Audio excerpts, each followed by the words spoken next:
disculpa que te corte, Jean-Paul.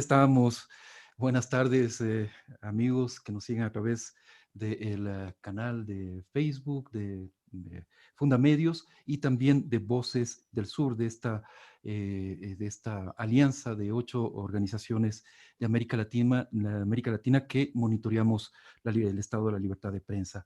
Y lo que nos convoca es justamente conversar esta tarde con nuestros invitados, con Jean-Paul Bardellini, corresponsal internacional para varios medios de comunicación, conductor y periodista. Tiene actualmente un programa en Radio Centro en Quito y consultor independiente en comunicación y manejo de crisis.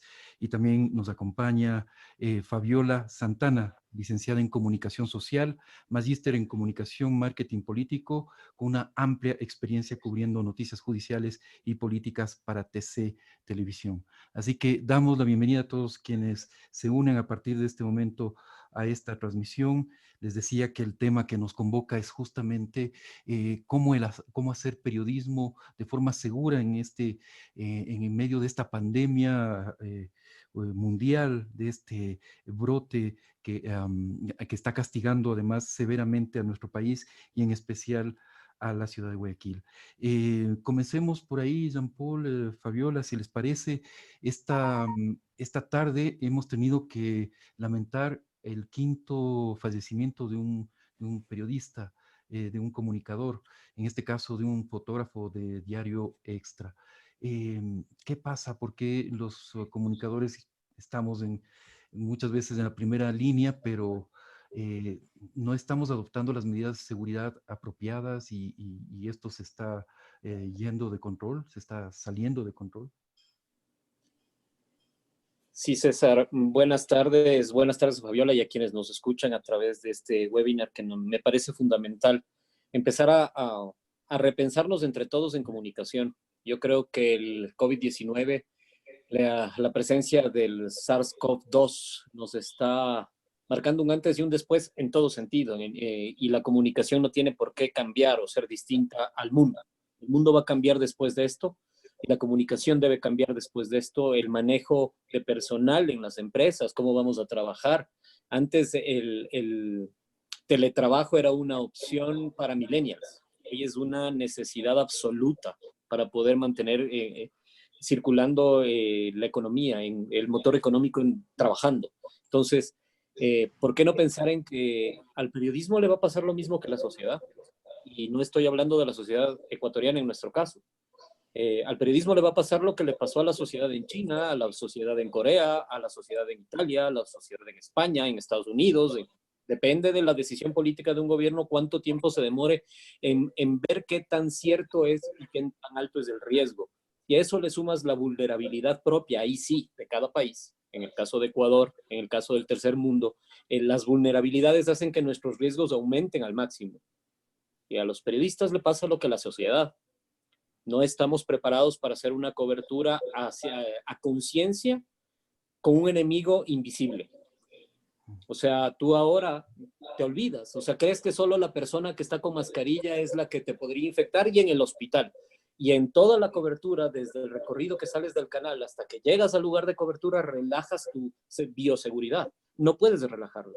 Pero además hay una cosa, mientras no nos hagan cientos de miles de pruebas, millones de pruebas, mientras yo no sepa, César, que no tengo COVID, tengo que actuar como si yo tuviera COVID y soy un peligro para el resto. Es al revés, tenemos que cambiarnos el chip. No es que el de afuera me va a contagiar, es posible que yo sea el punto de contagio, entonces yo tengo que protegerme a mí, a los seres que amo, a mis seres queridos, a mis compañeros de trabajo, a los entrevistados en este caso. Entonces creo que lo primero que nos ha fallado, César, es eso.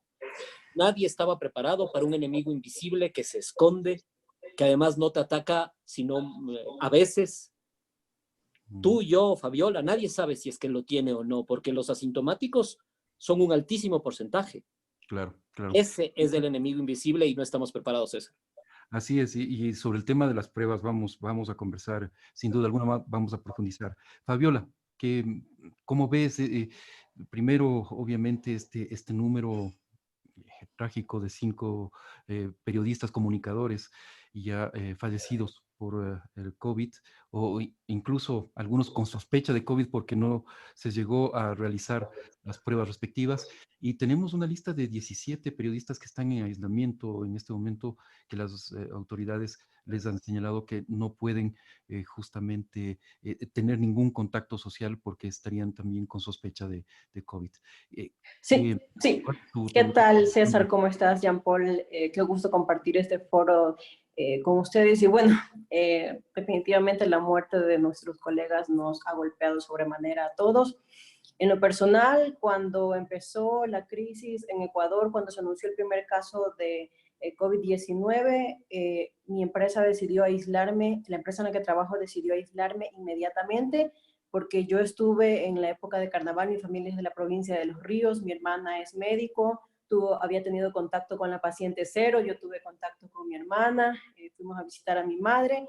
Entonces, apenas yo supe esta situación, en primer lugar llamé al 171, notifiqué a mi empresa, la empresa en la que trabajo me dice, Fabiola, usted mantenga el aislamiento, algo que me pareció extremadamente responsable.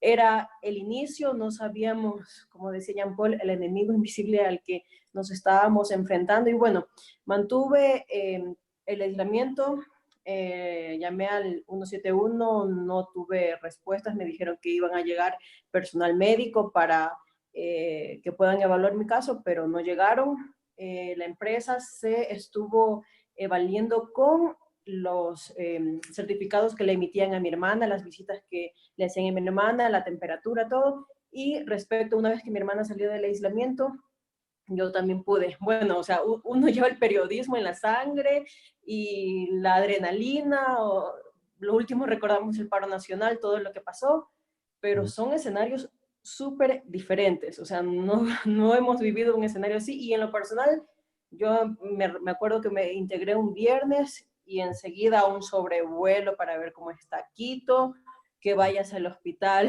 del IES porque han descubierto una manera de identificar el COVID mucho más rápido. Entonces, la adrenalina, tú como periodista coges y vas.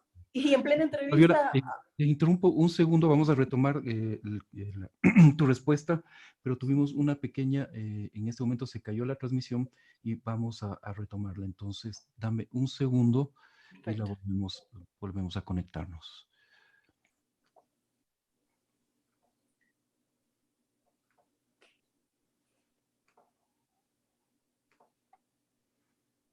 Ya, perfecto. Vamos a ver.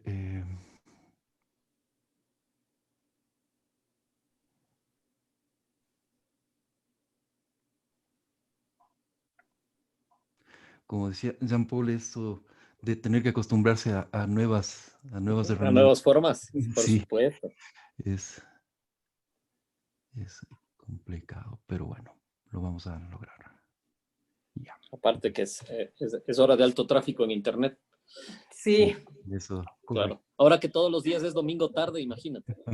Correcto. Bueno, retomamos la transmisión. Gracias a todos quienes se unen a partir de este momento. Estamos conversando con los periodistas Jean-Paul Bardellini y Fabiola Santana. Fabiola, justamente te había interrumpido antes de que bueno, en el momento en que se interrumpió la transmisión, pero tú nos estabas contando la experiencia, nos decías que tu empresa tuvo medidas de aislamiento inmediato, pero que con el transcurso del tiempo también te sientes inquieta por volver a hacer periodismo, ¿no? Sí, efectivamente, como te comentaba, el sobrevuelo, el tema del hospital, y en plena entrevista me dicen, aquí hay casos de COVID. Entonces, o sea, yo me quedé extremadamente preocupada, regresé a casa, ya no fue igual. O sea, tu adrenalina, o sea, tus ganas de volver a la cancha, de hacer tu trabajo, no te das cuenta del grado de exposición en el que estás. En todo caso, bueno, esas fueron, como periodista yo también creo que uno tiene que tener la autoprotección. Después de que ocurrió eso, yo dije, me voy a tratar de manejar en lo posible en base. Allí todavía no hacíamos el teletrabajo, no había el primer muerto que se supo del compañero de Coavisa. Traté yo de manejarme así, tú tienes tus fuentes, tus entrevistados, el medio de comunicación obviamente me apoyó, y hasta que ahora estamos totalmente en el teletrabajo. Totalmente, solo hay un reportero cada 3 días en base. Yo creo que esto es un trabajo en conjunto entre la empresa que tú trabajas por garantizar tus derechos. Eres una persona más, ¿no? Eres un ciudadano que también tienes derechos, un ciudadano que también puede infectarse. Entonces, eso, nosotros ahora estamos al 100% casi en el teletrabajo. Hay, creo, cuatro personas exactamente que van a planta para poder rodar los reportajes y cosas así, pero todos los reporteros habilitamos en nuestras computadoras, editoras, creo que la mayoría tenemos editoras allí, en el caso de televisión, y estamos trabajando de esta manera. Yo creo que este es un trabajo conjunto por nuestra seguridad. En el caso, como te comentaba, acá una sola persona está trabajando, pero con los equipos de bioseguridad, porque también entendemos que se han escaseado, todo el mundo está adquiriéndolos, y bueno, eso también es un problema que existe y se debería regular. César, ya por. Así es. Sí. Jean-Paul, el tema de la seguridad para periodistas es un tema complejo que involucra por lo menos 3 actores, son más, ya vamos a verlo, pero por lo menos son medios de comunicación, son los periodistas, lo que decía Fabiola, de esas medidas de autoprotección que también hay que tomar, y Estado, ¿no? El Estado que tiene que tener políticas claras de protección al trabajo periodístico, tal como lo señalan diversas resoluciones de Naciones Unidas. Y a eso debemos sumar también el papel que podemos jugar las ONGs como Fundamedios, la academia, las universidades, ¿no es cierto? También tienen un papel que desempeñar. Pero yo creo que ninguno de estos actores, y hago un mea culpa, estamos cumpliendo a cabalidad ese rol de protección a los periodistas. ¿Por qué? ¿Qué pasa ahí? Porque creo que los derechos tienen una escala y los derechos de la mayoría son los más importantes. Si es que nos ponemos, perdón por la alegoría, exquisitos en exigir derechos para los periodistas, ¿qué queda para la señora de la esquina, para el tipo del barrio, para la persona que tiene al muerto 3 días en su casa? ¿Qué queda para la persona que no tiene atención médica en los hospitales? ¿Qué queda para quien no puede ingresar a la ciudad? ¿Qué queda para el ciudadano que está atrapado en otro país? O sea, nuestra seguridad lastimosamente tiene que quedar un poco de lado por el bien mayor, y el bien mayor ahorita es proteger una sociedad y darle voz a esa sociedad. Entonces, ahorita es vocación, pero tienes que cuidarte, es lo que te decía. O sea, la única forma de enfrentar el COVID como ciudadanos, ni siquiera como periodistas, como ciudadanos, en este momento es creer que yo estoy infectado y que soy asintomático, pero estoy infectado, entonces por eso me voy a cuidar yo y voy a cuidar al resto. Entonces, en medidas extremas. Cubrir, hay que ir. No podemos dejarle a la gente sin eso. No podemos dejarle a la gente sin voz. Porque el mayor riesgo, César, no es de seguridad del periodista como tal, como ser humano, porque ya depende de tu responsabilidad cuidarte a ti y a tu familia. El Estado tiene que darnos las herramientas y las garantías para hacerlo. Pero en este momento, en Guayaquil, ¿cómo te pones? Primero por la seguridad de uno versus lo que pasa en la ciudad. Hay que ir a contar. Tengo el caso de una colega extranjera que está aquí. Te puedo decir, no consigue durante 2 días ya equipo de cobertura en Guayaquil. ¿Por qué? Porque la gente no quiere ir. Porque allá un camarógrafo le dice, y bueno, ¿y quién me paga el seguro? Y ella es una freelance como yo. Entonces se complica muchísimo el trabajo. Entonces, ¿qué hay que hacer primero? Contar la historia, con todas las seguridades del mundo. De ahí que podemos darnos una mayor seguridad, y el Estado tiene que brindarnos de eso como Estado, y las ONGs y todo lo que tú has dicho es cierto. Ahorita depende desde el medio de comunicación y del periodista. Eso es primero. Después vamos a ir ampliando el margen de cobertura.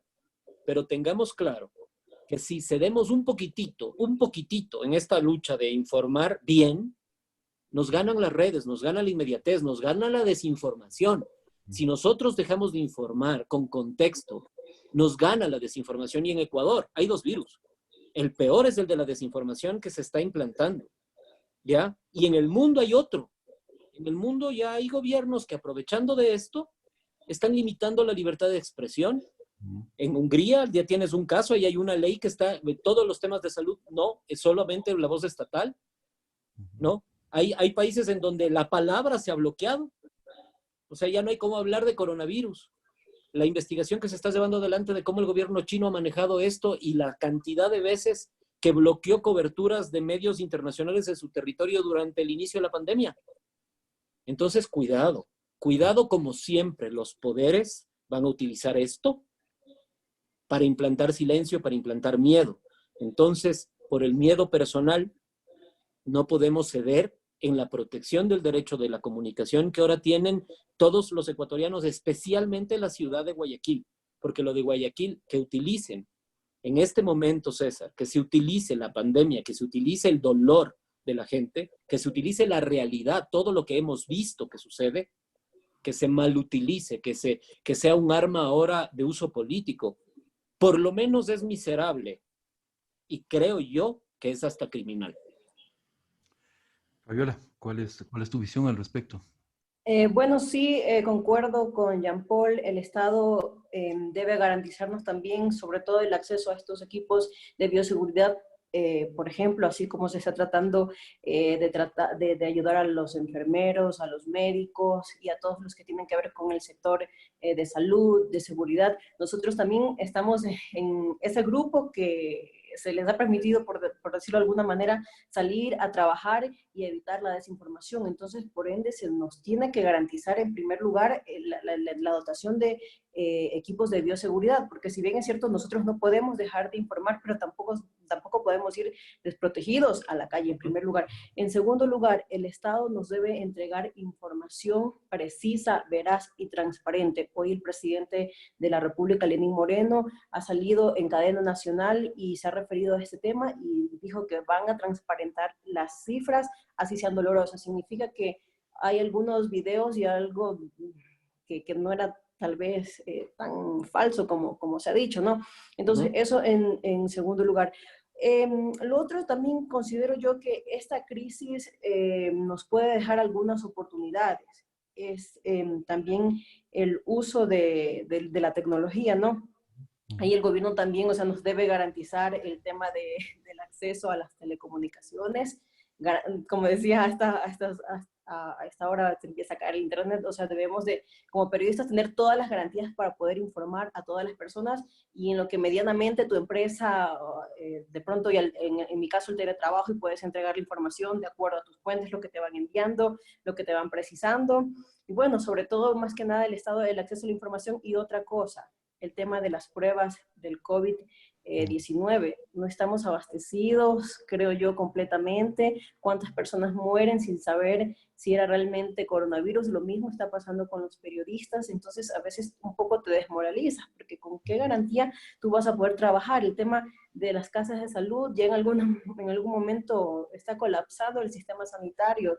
Tú sales, te vas a una cobertura, te enfermas, no tienes garantía de que realmente vas a ser tratado médicamente. Entonces yo creo que tenemos que también centrarnos en esto, César y Jean Paul. Sí, correcto.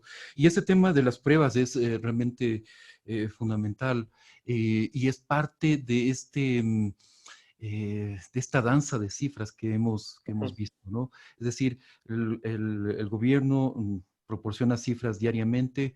Hay mucha desconfianza en esas cifras, pero realmente no es un asunto de que el gobierno quiera mentir, simplemente es una cuestión de que se están practicando muy pocas pruebas, son en este momento alrededor de 10,000 pruebas que se han practicado en el Ecuador, y eso es absolutamente insuficiente. El número de contagiados y de fallecidos corresponde a eso, simplemente ese universo de 10,000 pruebas que se han practicado en este momento, y eso implica un subregistro enorme. Ese es un enorme reto también para el periodismo, Jean Paul, Fabiola, porque Sí, nos absolutamente, pero además manejando a no ciegas, ¿no? Prácticamente a ciegas.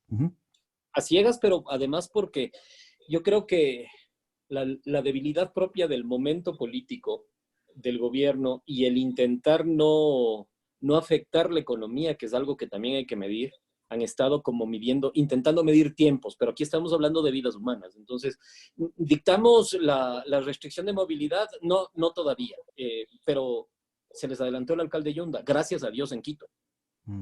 ¿Ya? O sea, seamos claros, se les adelantó, tomaron una medida y han ido aprendiendo, yo creo que de una forma reactiva y mal. Mira el mal manejo de un vocablo.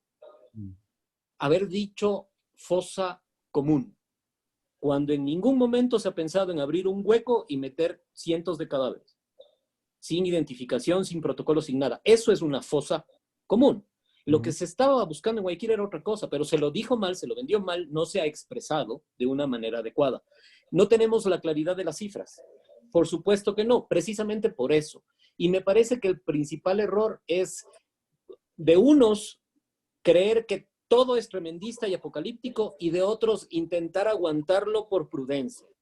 Ni el gobierno, ni los periodistas, ni la gente es la que necesita información transparente, y hoy el presidente, al decirnos lo que nos ha dicho, no solamente quiere decir que algunos de los videos es cierto, porque la mayoría de cosas que hemos visto son hasta testimonios de familiares. Lo que estamos viendo en Guayaquil es una pesadilla, es una tragedia nacional, de acuerdo, pero de ahí a convertir esto en una herramienta de ataque político, eso es otra cosa. El presidente nos ha dicho que hay que transparentar las cifras, indicándonos que hay un subregistro, y ese subregistro ocurre precisamente, César, por la poca disposición de pruebas que se ha hecho.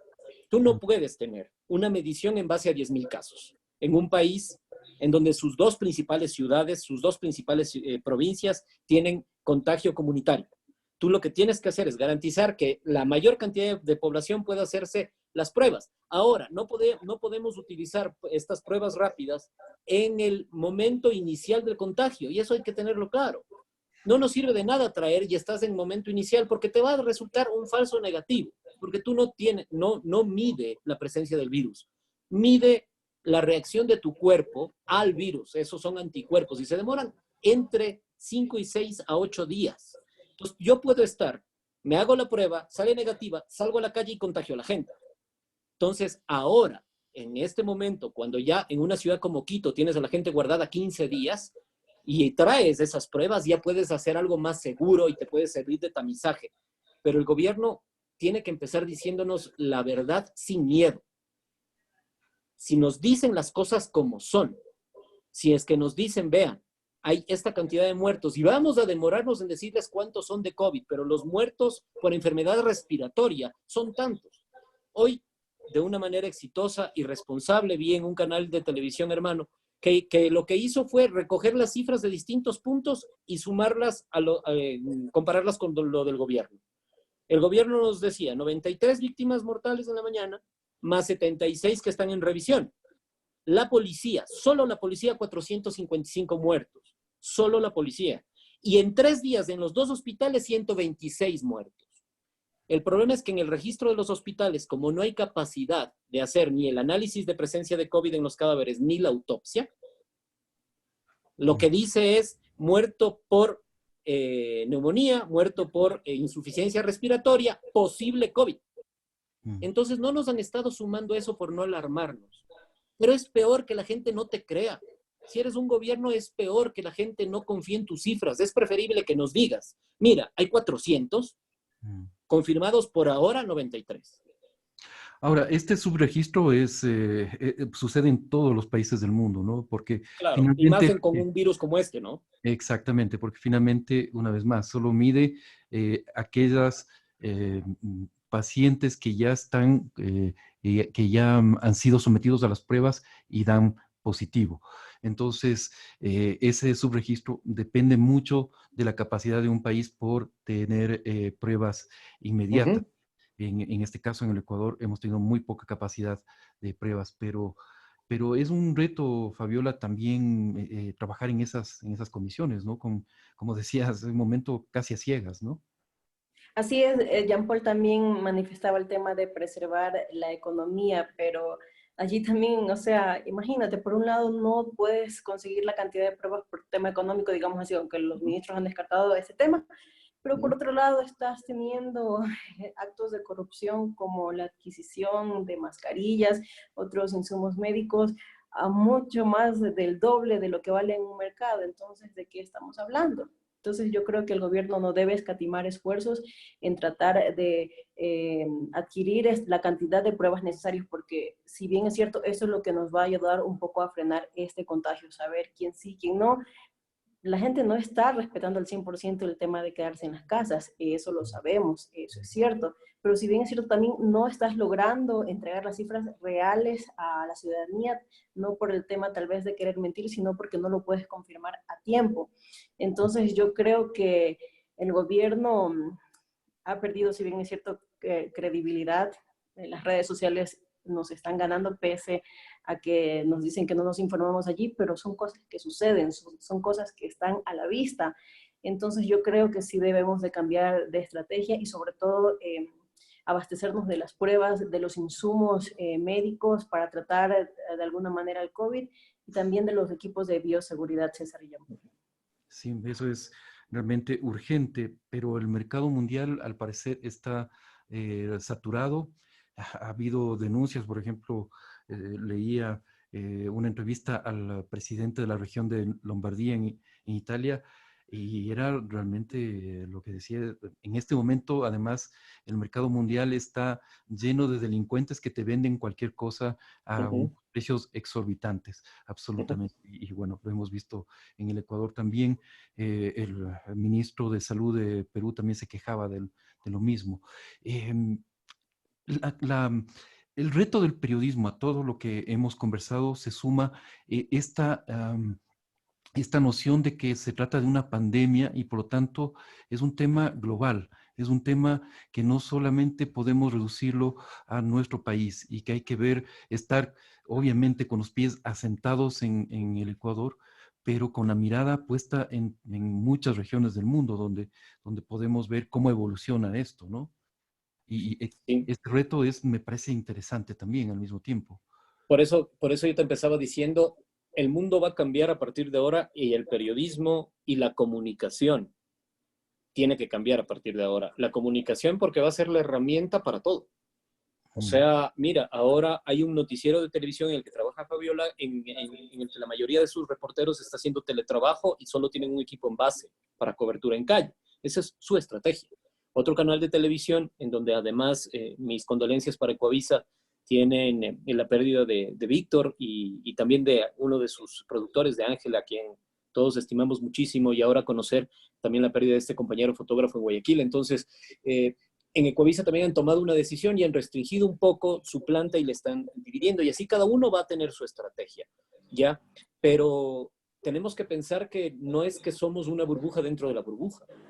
O sea, cuando yo hablaba antes, hace un momento, de la economía, era precisamente porque lo que se quiere evitar, que es un crack económico mayor en Ecuador. Yo no estaba hablando de la macroeconomía, estaba hablando de la persona que no sale, que está saliendo a la calle hoy en Quito, porque necesita conseguir dinero, porque necesita trabajar.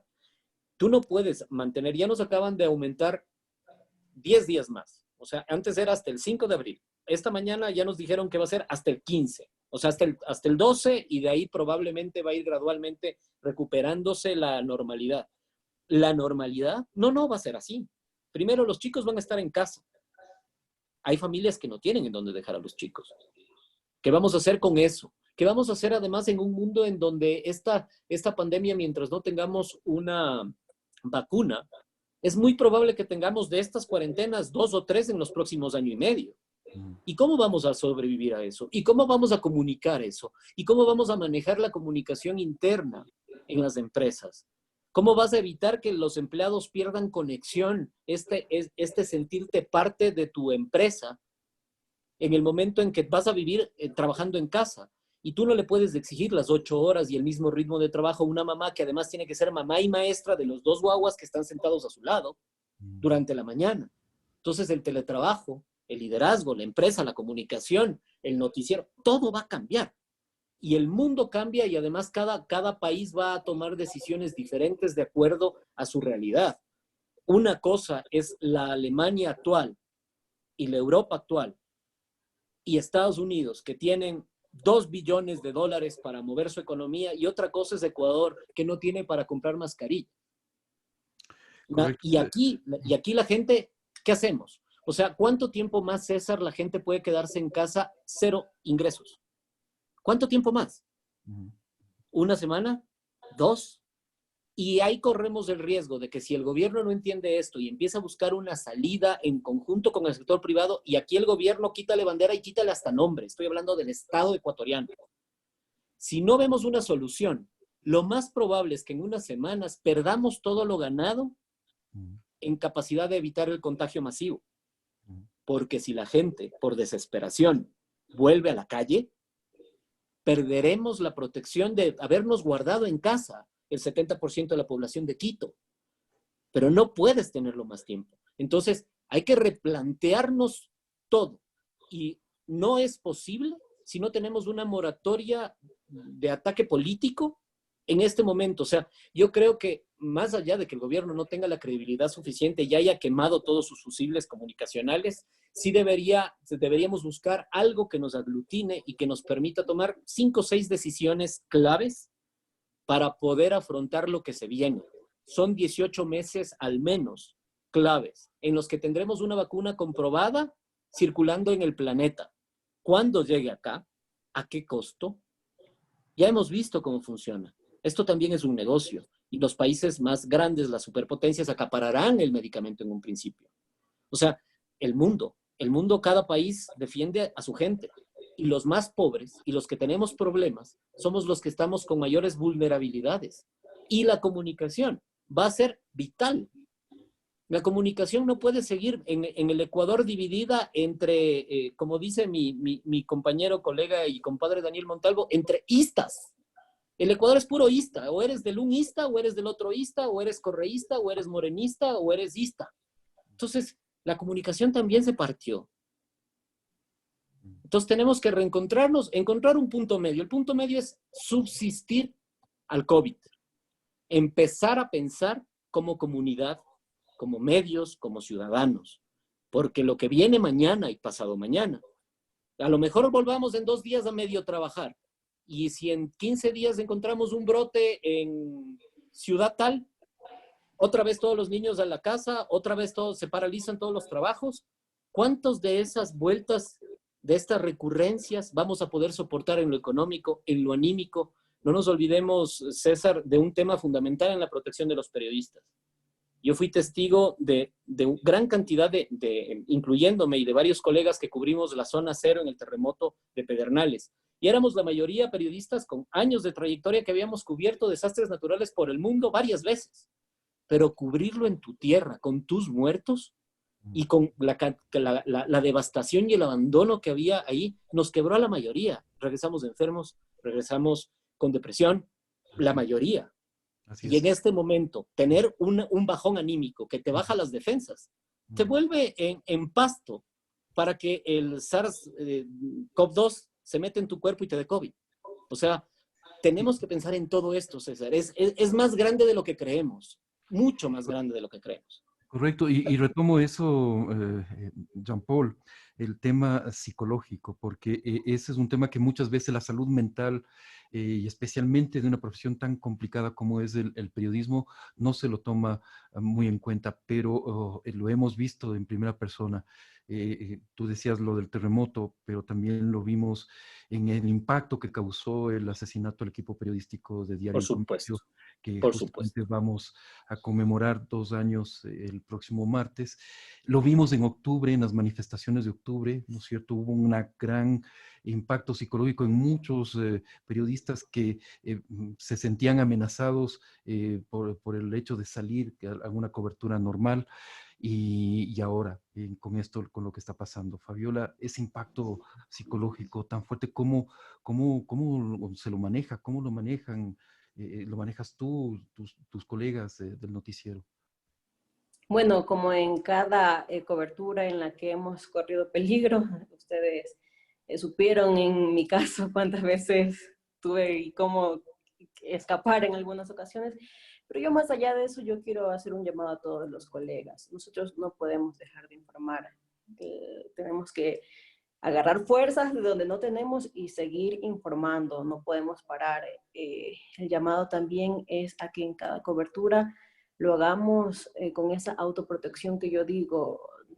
No puedes irte a la cobertura si no sigues las medidas de prevención adecuadas, porque te vas a terminar contagiando, más el nivel anímico no va a estar bien. Entonces, eso por un lado, o sea, si vas a informar, si vas a salir del punto a la zona cero o lo que sea, no lo hagas sin tus medidas de prevención, sin tu equipo de bioseguridad. Por último, si la empresa no te lo da, tratar de conseguirlo tú, pero tampoco exponernos.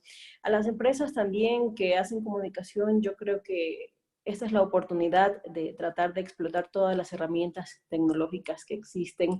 Veía, por ejemplo, la televisión de la Universidad Católica, cómo todas se han acoplado a trabajar desde tu casa. Entonces, sí lo logras, sí puedes, si no puedes estar en la calle, pero tienes de alguna manera cómo abastecerte de información, sí lo logras, sí lo logras. Entonces yo creo que también a las empresas esta es una oportunidad de precautelar también los derechos de los periodistas, porque no nos podemos quedar sin comunicadores, o sea, tenemos que estar informando. Y finalmente también ratificar el llamado al gobierno, que es el que tiene que también entregarnos información realmente verídica. Entonces, esto es un trabajo entre los tres.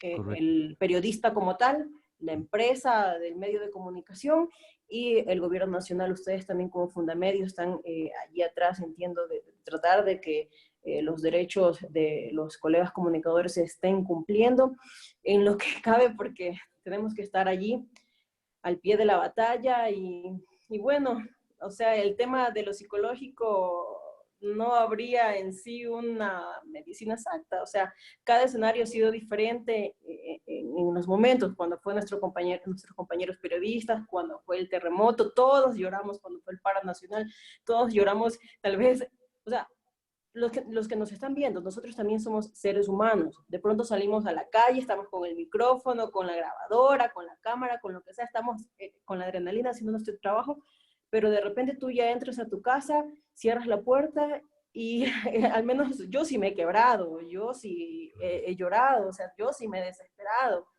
pero somos comunicadores, tenemos que seguir informando, por eso yo digo también protejamos, o sea, nosotros evaluemos a dónde sí, a dónde no. La empresa también. Yo en lo personal sí me he parado, o sea, si me mandan a un hospital sin las medidas de prevención, yo no iré. En mi caso, yo vivo acá en Quito, mi familia en la costa, entonces, o sea, eso también me pone a mí a pensar, ¿no? ¿Qué hago yo acá sola o ellos allá? Entonces, primero yo creo que tienes que salvaguardar tu vida. Y esto es un trabajo de tres, el periodista, la empresa y el gobierno. Y una cosa más, si me permite, César, Sí, acotando claro. lo que dice Fabiola, tenemos que aplicar algo que el periodismo aplicó en los años 60, 70 en Latinoamérica. Cuando no puedes solo, dejar de pensar en primicias hoy para trabajar en red. Si yo no puedo ir hoy a ver qué está pasando en Guayaquil, tengo 3, 4 colegas que están ahí, me van a dar a mí la información y entre todos corroboramos y yo consigo un dato oficial y tú consigues una entrevista y tú consigues este otro dato, cruzamos entre todos y trabajamos en red. Nos exponemos menos, conseguimos calidad de información, podemos trabajar unidos con varios grupos de periodistas, con medios digitales, el que está más cerca de la calle, porque además corremos el riesgo de si nos encerramos solo en la burbuja de la fuente de lejos, sin topar calle, podríamos perder esa sensibilidad de lo que en realidad está pasando en la calle. Que dice Fabiola, o sea, ¿cómo ir ahora a un hospital? Y yo devuelvo la pregunta, ¿cómo no ir ahora a un hospital? O sea, ahí está lo que les está pasando a las enfermeras. Ahí está lo que las enfermeras están clamando por protección, que les lleguen los equipos médicos. Si esas no lo denuncian por sí mismas en los videos, ¿cómo? Pero tiene que haber un periodista afuera para tener el contacto, para que te lo dé, para que además sepas que sí es una enfermera, para que sepas que es un video real de lo que está pasando, cuántas están, cuántas se enfermaron, cuántas sí, cuántas no. Y tienes a Fabiola en Quito que tiene un contacto con el ministerio. Entonces, yo desde Guayaquil, desde el hospital, le digo, Fabiola, ayúdame a conseguir esta información. Tengo este dato, crucemos. Te comparto mi información, compárteme la tuya y hagamos de estos datos sueltos información válida, información útil para la sociedad. Olvidémonos de las primicias, olvidémonos de las banderas, olvidémonos de los medios y empecemos a hacer periodismo ciudadano desde el periodismo tradicional, que tiene que cambiar. Porque si no la gente en la calle con un celular, así, te cogen y compiten contigo. Y compiten además con la rapidez, la inmediatez que es posible ahora, pero sin contexto. Y por eso mucho de lo que hemos visto en estos días se convierte fácilmente, cambiándole un poquito el contexto o falseando un poquito la verdad, en un arma peligrosa para el Ecuador. Tan peligrosa como la económica y tan peligrosa como el COVID. Es la desinformación que hoy circula aquí en Ecuador, César. Justamente vamos a conversar de eso, Jean-Paul. Simplemente pedirles disculpas. Hemos tenido algunas interrupciones en la transmisión. Les pido disculpas a nuestros invitados y a quienes están siguiendo la transmisión. Hemos tenido bastante audiencia hoy día, pero les comento que todo está siendo grabado y vamos a retransmitir esto íntegramente apenas finalice esta conversación. Así Sin que cortes, ¿no? sí, sí, sí. Sí, por supuesto, inmediatamente como para que no exista ninguna susceptibilidad de que ha habido algún tipo de edición, para nada. Pero realmente pedimos disculpas y la tecnología te juega también a veces malas pasadas y más aún cuando todavía estás aprendiendo a usar ciertas plataformas, ¿no es cierto? Entonces, lamento que ustedes hayan sido los conejillos de Indias, Jean-Paul y Fabiola, pero Ok. van a estar íntegramente su conversación subida a nuestras plataformas. Justamente, Jean-Paul, retomo lo que señalabas, este tema de la desinformación, el virus de la desinformación, llamémoslo así, ha afectado masivamente al Ecuador. Y realmente aquí tienes dos momentos, ¿no? El uno es esta difusión de gente desesperada, desinformada en sí mismo, que comienza a compartir contenidos, ¿no es cierto?, a través de sus redes sociales. Pero hay otro tipo de desinformación que es generada por grupos, al parecer, por grupos políticos muy identificados y con una visión, con un objetivo muy claro para difundir esa desinformación. ¿Cuál es, cómo, digamos, de alguna forma contrarrestar esto que está sucediendo? La desinformación se contrasta con información, así de sencillo. O sea, y ahí es el pecado del gobierno. El pecado, o sea, nosotros no necesitamos que el gobierno se dedique a decir esto es falso, esto es falso, esto es falso y esto es falso. Y sus mensajes positivos, en cambio, son propaganda. Mm. O sea, por Dios. Ahorita lo que menos que hay que hacer es propaganda. No estoy diciendo además propaganda preelectoral del vicepresidente. No me guardé esa frase. Solo dejémoslo en propaganda. ¿Ok? Porque se ve grotesco, se ve mal. Tú estás defendiéndote de desinformación y lo comunicacionalmente que intentas posicionar es que sí estamos llegando al barrio tal con ayuda humanitaria. Ese no es ahorita el papel. Ahorita tienes que la desinformación dar información. El problema es qué está pasando en Guayaquil. Listo, en Guayaquil está pasando esto. Que no dicen que no hay todas las cifras, no se dicen todas las cifras por esto. Y la cifra oficial a día de hoy es tal. Punto. Eso es lo que necesitas para recuperar un poco el terreno perdido. Hay dos cosas, César, que además acordémonos de lo que pasó en octubre. En octubre fue sistemático, el ataque fue sistemático. El ataque intentaba que tú no cubras ciertos sitios para ahí actuar. Entonces ahí había ya una intencionalidad. Una cosa es la desesperación de una persona que necesita denunciar algo, graba el video, graba a su vecino, suben a redes y lo que salga. Ok, eso es una cosa. Entonces, yo eso lo tomo como esta información de alto impacto generada en redes sociales por ciudadanos, por colectivos. Hasta ahí. Todo lo demás, todo lo que tiene intención, ya es desinformación a propósito, ya tiene otros tintes. En octubre nos pasó, estuvo muy claro. Hay otro error en el manejo comunicacional del gobierno fue acelerar los procesos de judicialización, cometiendo errores de bulto que fueron permeando en que no tenían las pruebas suficientes. Y eso es un grave error. Pero bueno, allá. No, nosotros aquí vamos a analizar lo comunicacional y en comunicación el error fue no permitir que la gente entienda la situación de una manera adecuada. Y en este momento es exactamente lo mismo, pero ahora estamos hablando de vidas. Antes era una paralización y había otros contextos y murieron ciudadanos, pero increíblemente también se utilizaron las muertes de los ciudadanos como un arma política en octubre. Pero ahora ya no hay pues cómo echarle la culpa al policía que, entre comillas, lanzó a un chico desde un puente. cuando hay muchas filmaciones que demuestran que la situación no era tal. O echarle la culpa al gobierno de que los mismos protestantes no hayan permitido que llegue una ambulancia a salvarle la vida a un atropellado que huía, que fue atropellado, porque un vehículo huía de que lo apedreen en Molleturo. Entonces, los contextos de cada historia no pueden perderse con la rapidez hoy.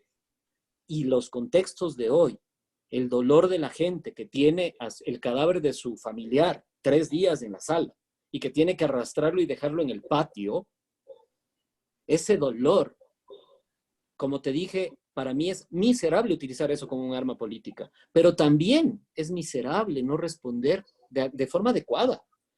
Y el medio de comunicación, ahorita tenemos la grave misión de ser como el punto medio, pero no somos un punto medio con respeto, porque todavía hay gente que nos ataca por ser la prensa corrupta con el discurso de hace 10 años, o eres parte de los pro gobierno, o eres parte de los proístas, del unista o del otroísta o de tal partido político. Tampoco nos hace nada bien al periodismo del Ecuador una serie de militantes que se convierten, que del periodismo pasan a la militancia y de la militancia vuelven al periodismo y a rato son periodistas y al otro rato es político y fue candidato y fue funcionario y sigue siendo militante, pero a ratos juega de periodista. O sea, ¿qué eres? ¿Qué eres? O sea, necesitamos también que la gente un poco entienda, y ese también es un rol de los medios. Nosotros, los medios, cuando yo estoy sentado hablando en nombre de mi medio, yo contrasto y yo hablo con toda responsabilidad. Cuando hablo como yo es otra cosa, pero también con responsabilidad, porque a la larga, a ti, a mí, a cualquier persona, a unos nos siguen 5,000, a otros le siguen 160,000, a otros le siguen millones. Eso es, hay que ser responsable con quien te sigue y qué mensaje das. Y ahora tienes este virus de desinformación que ataca al país y que vuelve a la gente, que la insensibiliza además, porque ves tantas cosas, que terminas normalizando la imagen de un cuerpo, el dolor de una familia, y se convierte en quién tiene más likes. Y entramos en una dinámica en la que normalizas la imagen que debería conmovernos. El país debería estar de luto. Las redes sociales ahora deberían ser la empatía y el respeto por quienes están perdiendo la vida cada día y porque estamos intentando sobrellevar esto para mañana reconstruirnos. Y eso no hay. O sea, yo entro y salgo de redes lo más pronto posible para no intoxicarme. Y hay que hacer como hace uno con el médico, al ciudadano y también al periodista. Yo sigo los medios en los que creo y ya no leo todo lo demás. Y me puedo estar perdiendo muchísima información valiosa, pero no quiero intoxicarme y llenarme de lo que se está llenando el país otra vez, de odio, de desconfianza, de dolor y de un resentimiento que es un caldo de cultivo para lo que viene. Una explosión social en medio de una crisis económica es muy posible en Ecuador y tal vez quienes están jugando eso, y no solo del un bando, del otro bando también hay de los oportunistas, del otro bando también hay quien está aupando esta desinformación para ver si es que pescan a río revuelto. Son varios, no es uno, por si acaso. No, hay un montón de gente aquí que quiere ganar con los muertos de Guayaquil. Hay un montón de gente que quiere ganar con las lágrimas de Guayaquil. Y eso duele. Sí, sí, Jean Paul. Fabiola, y tú lo viste cercano, retrotrayéndonos incluso a lo de octubre. eh, También estos grupos juegan justamente al desprestigio de la prensa, tratar de minar la credibilidad.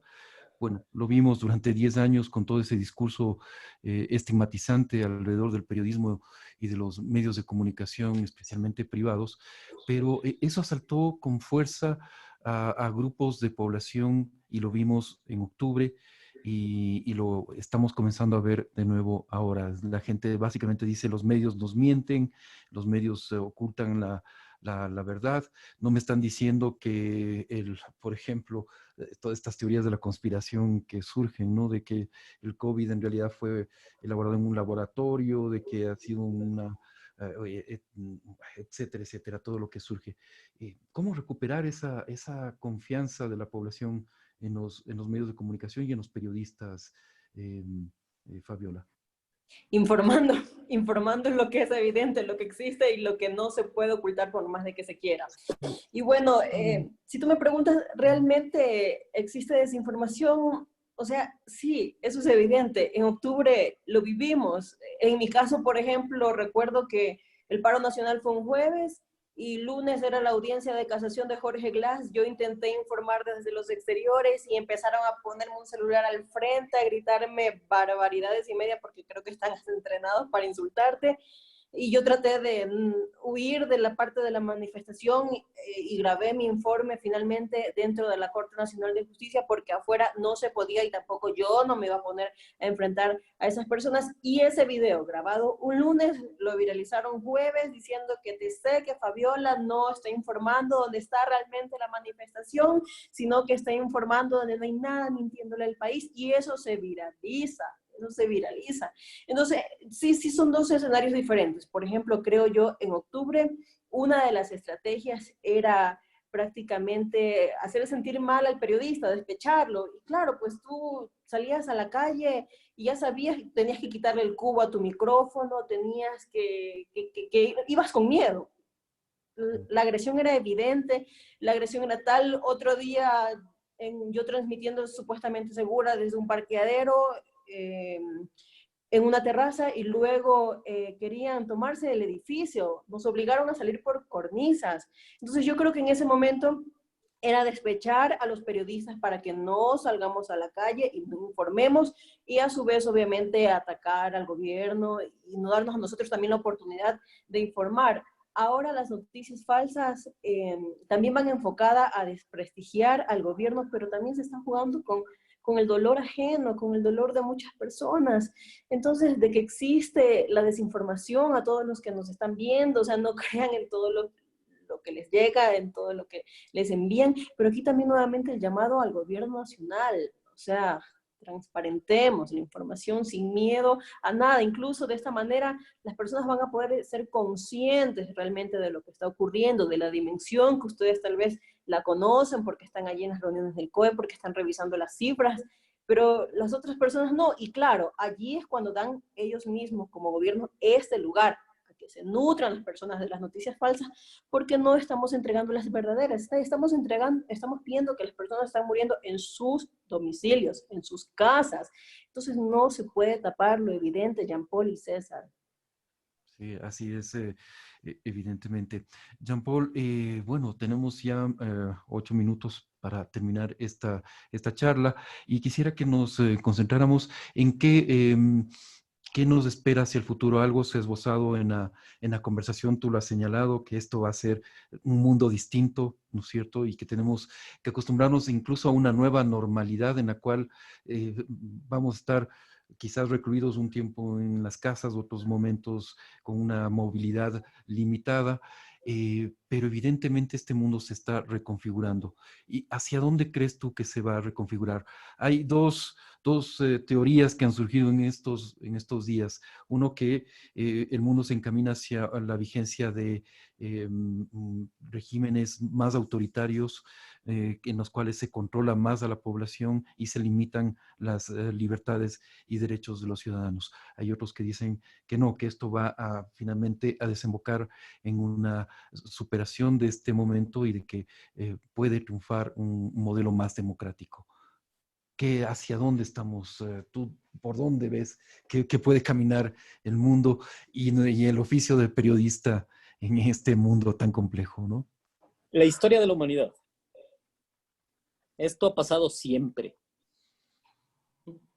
Tenemos un crack, ahora tenemos un real cambio de época, de era, y tienes los poderes van a intentar tomárselo y además ya estaba encaminado para allá. El mundo estaba encaminado. Tú ya tenías esta sensación de que la inseguridad, de que primero eran las drogas, después el terrorismo, y así ha ido evolucionando y siempre te van vendiendo esto. Acá en el Ecuador era la inseguridad hasta hace poquito y después de octubre era la inseguridad. Ahora la inseguridad viene en el aire, en una gotita de saliva, en el bus, Sí. en el micrófono. Un enemigo invisible, ¿no? Y quien te venda seguridad por ahí, te venderá los espejitos de colores y te hablará de unicornios diciéndote que la cosa va por ahí. Sí, yo me temo que vamos a tener un replanteamiento y una reconfiguración en el planeta de las fuerzas más totalitarias de ambos bandos, sin importar bandera política. Esto es totalitarismo populista, además, que es el más peligroso, ¿no? Entonces tú vas a tener eso que ya está muy permeado en Europa y que está ingresando en América Latina desde hace unos años, hace 10 años en Ecuador entró, ahora lo tienes en pleno funcionamiento a toda máquina en Brasil y mira cómo se gobierna y cómo se comunica ahí. Entonces sí, podemos tener eso. En Ecuador, ¿qué creo que va a pasar? La humanidad y los más jóvenes están luchando por entender que lo que está pasando con el COVID es un sacudón del planeta. Si lo vemos al planeta como un ente vivo, el planeta necesitaba un respiro, necesitaba meternos a los humanos en cuarentena, una veda humana para respirar. Y eso está llamando a que la gente piense, bueno, a lo mejor nos equivocamos en el camino y el modelo no es el adecuado y busquemos un modelo más democrático, más amigable y más sustentable con el ambiente. Intentemos cambiar. ¿Cuánto le duró la prohibición de comer animales silvestres a China? 70 días, ya están, otra vez. Así es. ¿Ya? Entonces, ¿dónde está el cambio? En Ecuador, la gente dice, bueno, ¿y ahora cuál es el modelo para sobrevivir? Si no es el petróleo y no es la minería, porque además, claro, en los primeros días de la caída del petróleo subió el oro, entonces ya llegaron acá al Ecuador a decir, vamos a meternos en la minería, ahí está la plata, ya cayó el oro. Y si hubieras hecho una operación muy grande, hubieras perdido plata. Entonces, tampoco va por ahí. Pero yo creo que van a por ello. O sea, ahorita las fuerzas que han gobernado el planeta, van a volver por lo que queda y después veremos. Creo que está en los jóvenes, en quienes piensan un poco más diferente a nosotros, que somos los más grandecitos, en obligarnos a ver que hay otras formas. Y no estoy hablando de los jóvenes que están atados a una tecnología que ahora los abrumó. Se acaban de dar cuenta, por fin, los chicos que están en casa, que el teléfono aburre, porque están conectados al teléfono, conectados a la pared, así la vida. Y ahora se dan cuenta que extrañan la universidad y el parque. Ahora nosotros nos damos cuenta que extrañamos el abrazo, un beso, que extrañamos el contacto humano. O sea, ¿por qué no aprendemos de este momento para hacer más humano todo? Nos va a tocar serlo, César.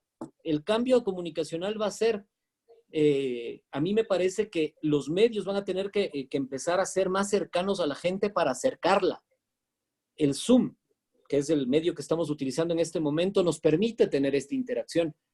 Y tenemos que convertirnos además en comunicadores empáticos desde la lejanía de la tecnología para vivir las próximas cuarentenas. ¿Cuántas vamos a tener? No sabemos. ¿De cuánta duración? No sabemos. ¿Este es el único virus? ¿Se vienen más graves? ¿Puede ser este el inicio de que se den cuenta, mira, así paralizamos un país?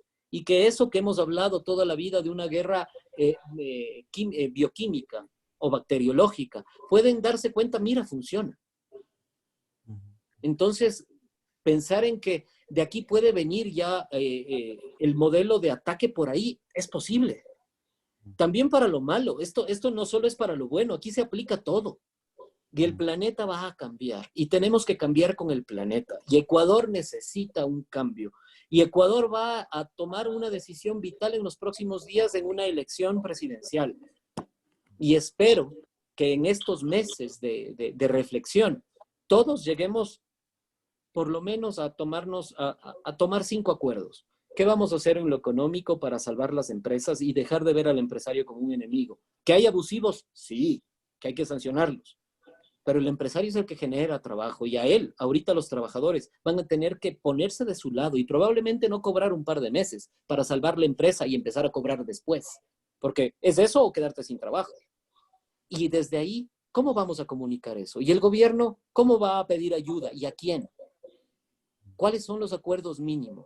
¿Qué nos espera en el Ecuador? Que si no tenemos acuerdos mínimos, César, no vamos a lograr cambiar lo suficientemente rápido como el momento nos exige. Ahora, por un virus. Mañana, por una crisis profunda de una economía que se va a demorar muchísimo tiempo en recuperarse. Y si no lo hacemos todos, simplemente nos vamos a quedar a la vera del camino. Gracias, don Paul, por tus reflexiones. Fabiola, termino contigo. ¿Cuáles son esas reflexiones finales, ese mundo que tú visualizas se puede estar configurando hoy mismo? En primer lugar, familias con mucho dolor, muchos muertos son los que definitivamente se van a contabilizar, familias incompletas. En segundo lugar, y no menos grave, el tema de la economía. Todo el mundo, o sea, todos debemos estar conscientes a lo que nos vamos a enfrentar. Un impacto económico extremadamente abrumador. Debemos estar preparados y unidos para esto. En tercer lugar, en el caso de Ecuador, lamentablemente, futuras elecciones, muchas más noticias falsas, muchos más políticos que se van a aprovechar de lo de ahora para tratar de llegar a las personas afectadas, a toda una sociedad golpeada, y es lo que realmente me preocupa. Y bueno, y en el caso de los medios de comunicación, ya lo vimos, nos cogió sumamente desprevenidos, unos tratando todavía de adaptarnos. La comunicación de ahora con la comunicación post-COVID no va a ser igual. Entonces, yo creo que cada vez debemos adaptarnos más a las nuevas tecnologías. Nosotros como periodistas nunca dejaremos de aprender, nunca dejaremos de ganar conocimientos en alguna crisis. Y bueno, para eso estamos. Mi llamado es a no dejar de informar nosotros como medios, y esta es una lucha de todos, no es solo del periodista, no es solo, o sea, esta es una lucha en la que tenemos que caminar todos, no dejar de informar, ese es nuestro deber, César y Jean Paul.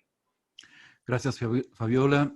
Gracias, Jean Paul. Realmente mi admiración para ustedes y para todos los periodistas, reporteros, camarógrafos, fotógrafos, trabajadores de prensa, choferes, obreros que están en las prensas de los diarios cumpliendo su función. Realmente lo que ustedes hacen es fundamental para la subsistencia de una sociedad democrática. Recordemos que este virus fue originado en un país que no tiene democracia, que no tiene un país que vive una dictadura y que ocultó la realidad. Hasta ahora no sabemos realmente la dimensión que tuvo el impacto del COVID en China. Hay números impresionantes que se manejan, informes de inteligencia que aparentemente señalan que los muertos en China por COVID-19 van a ser muchísimos más.